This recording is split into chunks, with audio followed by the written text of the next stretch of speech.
ist für mich die Geschichte, sie ist ja derartig simpel im Grunde genommen.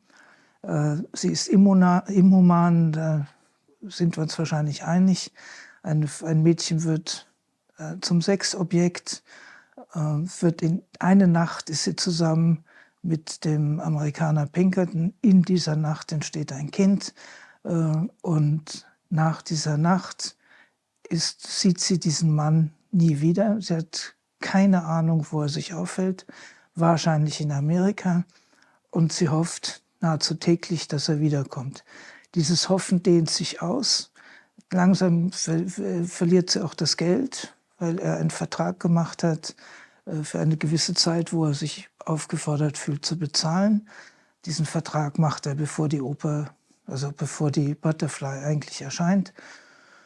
Und so endet es in Armut und Katastrophe. Pinkerton kehrt zurück mit seiner amerikanischen Ehefrau und kommt, glaube ich, nur deswegen, weil er das Kind abholen will. Das heißt also eine völlige Zerstörung einer Existenz. Diese Geschichte erzählt sich aber, glaube ich, sehr einfach. Ich will sie auch nicht beladen mit Interpretation oder einer Konzeption, die irgendwie komplett neu ist. Ich finde das nicht nötig.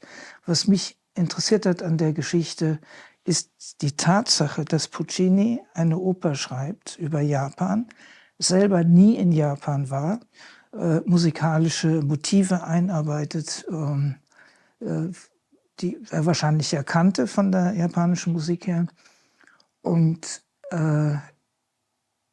behauptet, er würde irgendetwas verstehen von der japanischen Kultur.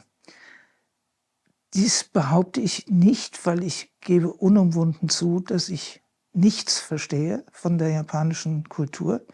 Die ist mir völlig fremd.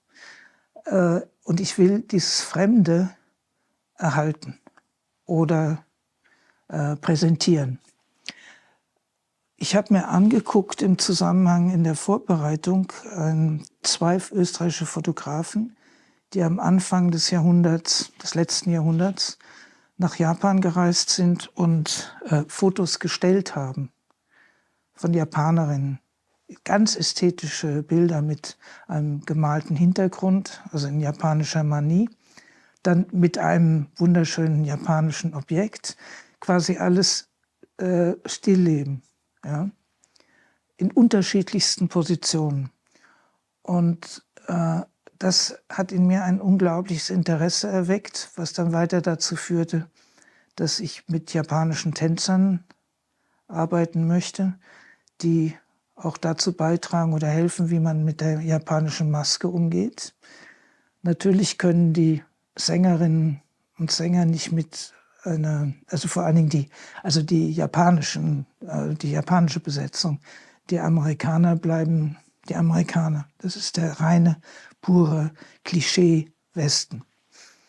Und wie diese Welten ästhetisch aufeinander prallen, das ist etwas, was mich interessiert. Das wird auch im Bühnenbild sich niederschlagen. Das wird sich niederschlagen, dass es manchmal zu Situationen kommt, dass die japanischen